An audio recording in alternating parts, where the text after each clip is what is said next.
So I've regripped a lot of golf clubs, and I mean a lot of golf clubs, thousands and thousands and thousands of golf clubs. So when I saw these, I knew this was something that we had to check out. This is the Golf Pride Concept Helix grip. Let's go.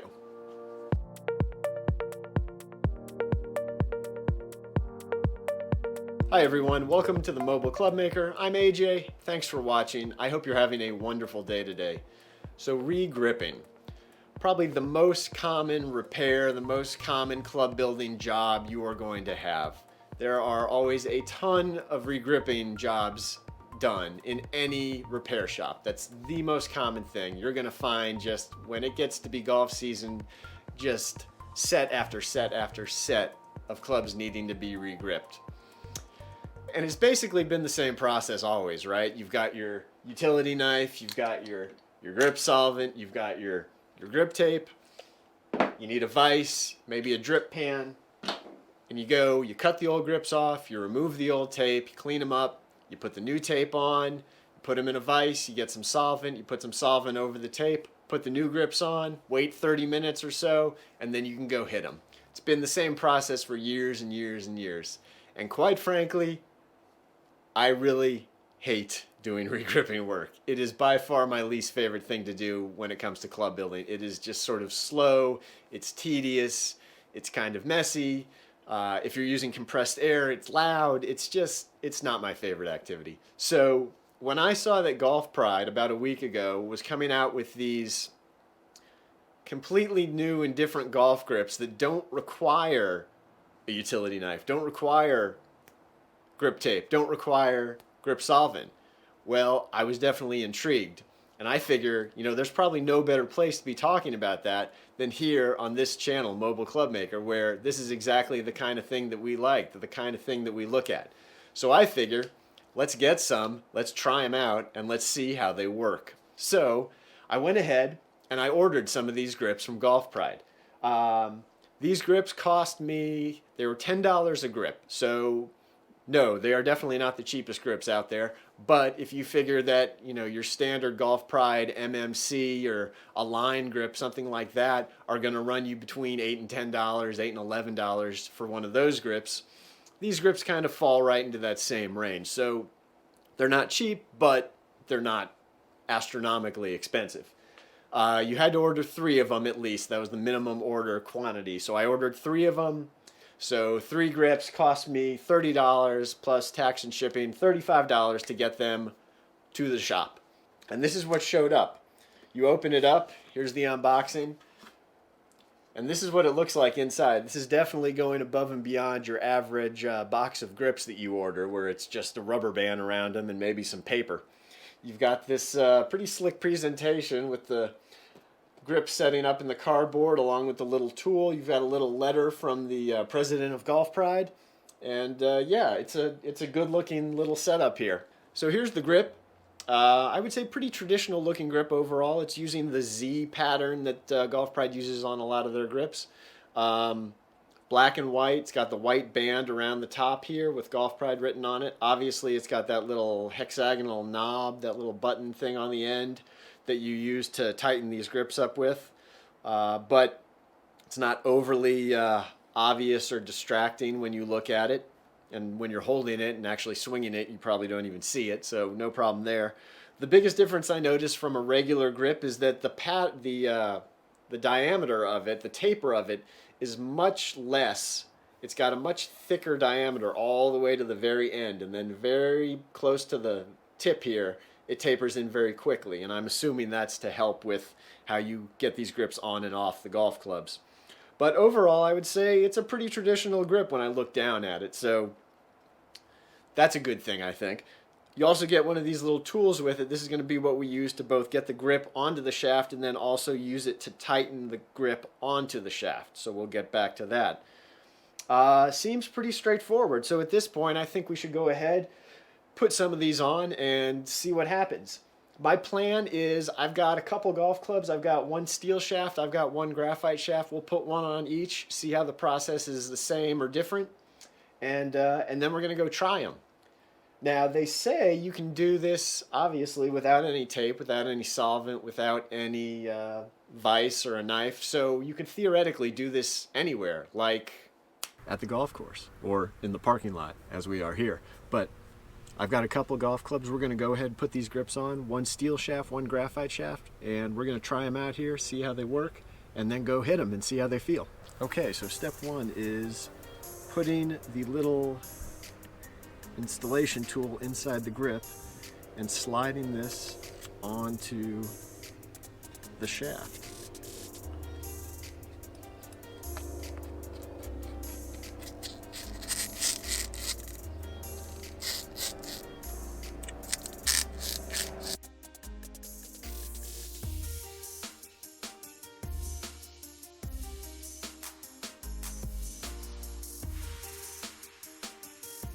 This is not as easy as I was maybe hoping it would be.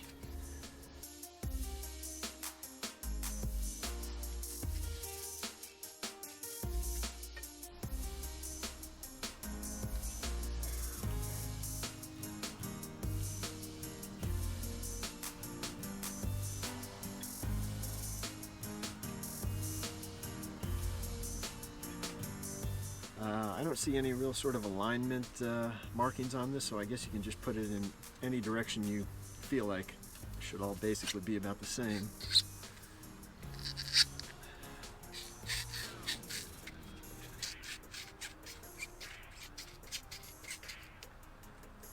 Okay, is that on? I guess that's on. I take this back out.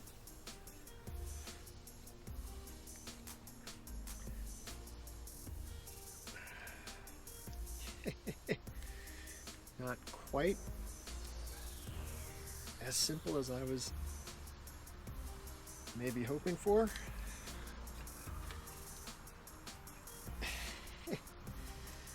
Well, come on, roll it up a little bit, see if that works.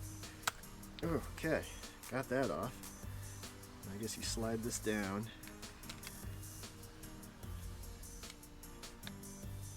Take it off.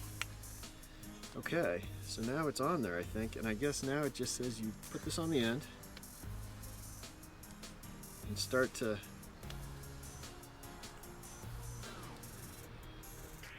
screw it in. That didn't work right. Let's try that again.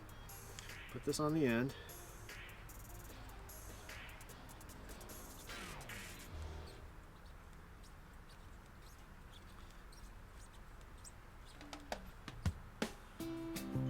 Is that on? Nose.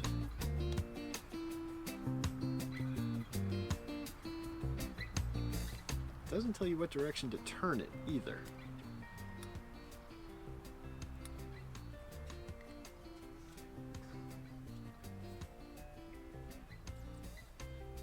Just keep going.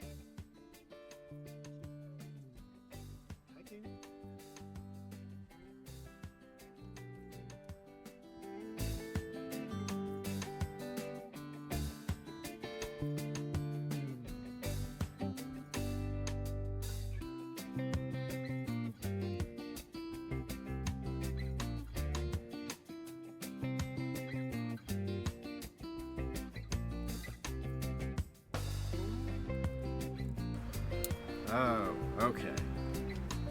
Maybe? Does that do it?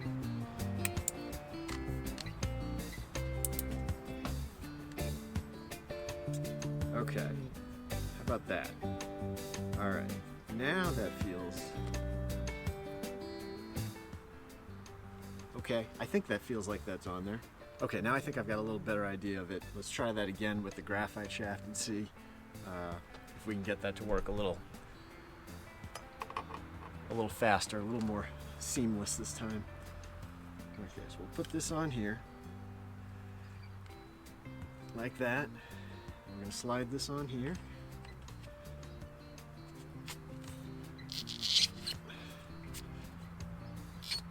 Oh yeah, that one went on easier. I had a little bit of leftover tape, I think, just a tiny bit on that steel shaft, and it made it a lot harder to get on there. So you really it looks like need it to be super clean when you go ahead and try and put these on.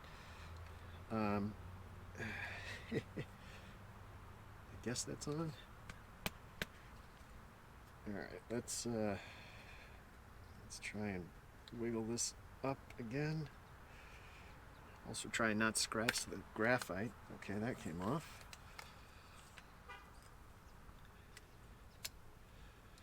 Okay, so now we tighten it, I guess, until it starts to click or make noise. Let's try that.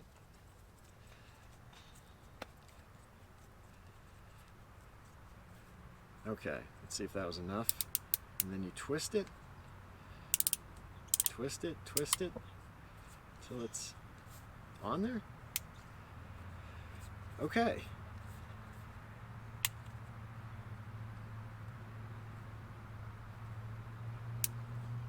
Okay.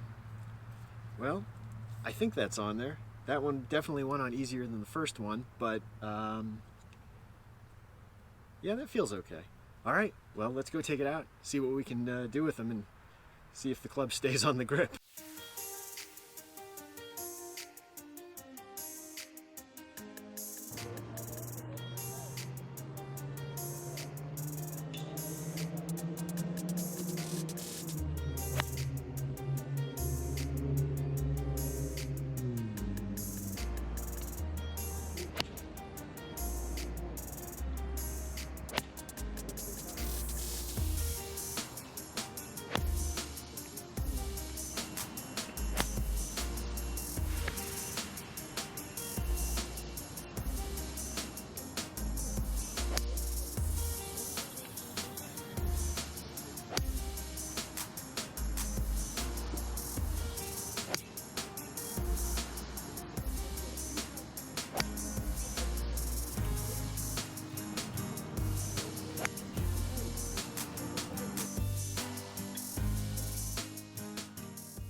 Now the other thing about these is supposedly you can take them off as easily as you put them on. So to do that, let's see. I'm just going in reverse of what we did before, putting this, well, wait, first I should loosen this back little end on it, like that, so it feels, that feels relatively loose. And then I guess I'll just slide this back over it. It seems to me this is really the spot you just need to make sure you get pried up a little bit, because the rest of it is pretty loose, but right here at the tip where that taper is, it definitely grabs hold a little more. So if you can fit this in here and kind of slide this up, it's about halfway up. Oh, there. Give it a little twist. Almost. We're almost there. And one more. There it goes. Okay, so there it was. We got it back off again, and as you can see, it looks like, as far as I can tell, it's perfectly good, and you could reuse it again. So we got it on, we hit with it, and we got it off again. So now as far as review goes, what did I like about these, and what did I not like about them? Well, first, the things I liked about them.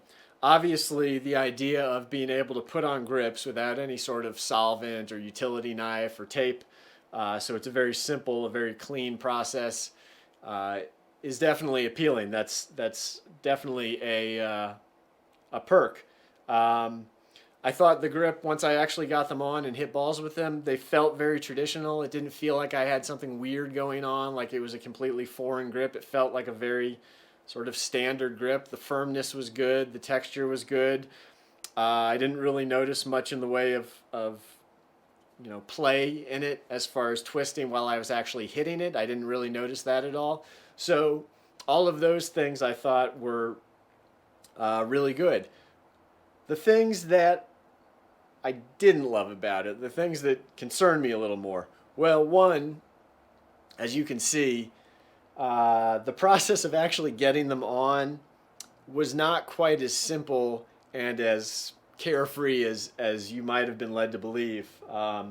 especially trying to put it on that iron. Now I had a very small amount of tape residue on there that was left over. And the instructions do say that you're supposed to have the shaft completely clean. And I can vouch for that, because with that little bit of tape residue on there, that thing was a beast to get on. I had a much easier time when I switched over and did the graphite shaft, which was completely free of any sort of residue. That one worked a lot easier. But if you have any sort of residue, it is a lot more difficult. The second thing I didn't love was, honestly, the instructions are very limited and leave a lot to be desired. They just sort of are like, you do this, you do this, you do this, and you're ready. But when you actually get to do it, you start twisting it and moving it around, and you're not quite sure, am I doing it the right way? Is this working? And then twisting it, and how far do I twist it? All these little things, which, you know, in the end, I think I got it. And obviously, if I did more of these, I feel like I'd get better at knowing how to do it. Have I gotten the right amount of tension in it? Is the grip on all the way? That's another thing. I wasn't completely sure. Was the grip actually fully on the shaft? It was a little hard to tell. So I didn't love that. Also didn't love the fact that actually when I was hitting balls with it, I didn't really notice anything. But if I stopped in between and kind of gave it a little wiggle, gave it a little twist, it felt like there was a little bit of give there. And so I would kind of try and crank it a couple more times to tighten it up a little bit. So, you know, first off, that's probably not what you want in the back of your mind if you're playing in tournament golf or something like that, is the thought like, I wonder if the butt end of this grip is going to start slipping in the middle of my swing. Also, I'm really not sure what the rules are as far as this kind of thing, because I know, like with adjustable hosels and movable weights, once you start playing your round of golf, you're not supposed to change those things. You're not supposed to modify the golf club. So I don't know if your grip starts to come loose because of this during your round. Are you allowed to twist it and tighten it up? Are you not allowed to twist it? Does the club become non-conforming because it's now twisting around? I'm not exactly sure how the rules are on that, but that would definitely be something you'd want to look into before using these grips. The other thing is they are somewhat limited as far as what clubs you can use them on, as far as what shafts you can use them on. I think they said there's a .480 inside diameter limit as far as what shafts can take these grips. So if you have a shaft, now that's probably most shafts, honestly, but there are going to be some limits as far as what shafts you can use these on. Also, I'm not sure if you have a shaft with a really wide butt, like a Project X Smoke Yellow in a small batch. They have a very wide butt end on them, and I'm not sure how that would work with something like this. So again, I'm just not sure how all those will work. Are these grips as easy to put on as a standard grip? I would say it's a yes and no. With a little more practice, maybe, but the instructions are definitely a little vague, and you have to definitely have the shaft prepped properly before you try and get these on. Otherwise, it will definitely be a fight. I'm interested to see what kind of other, patterns, textures, whether they can introduce a cord grip using this technology, different things like that, and just sort of see where it goes from here. This is obviously a concept, a prototype, so it's a limited run. I think they're trying to get feedback on. But I think it definitely has potential, but as of right now, I don't think I would be wanting to have these on my golf clubs if I was about to go play in a tournament round of golf. I think there are definitely too many variables and some questions that I would want answered before I went down that path. If you enjoyed the video, please go down below, give it a thumbs up, and if you are not already, please go down, hit that subscribe button, and also hit that bell icon so you can be alerted to new videos when I post them. That's all I've got today, so we will see you next time.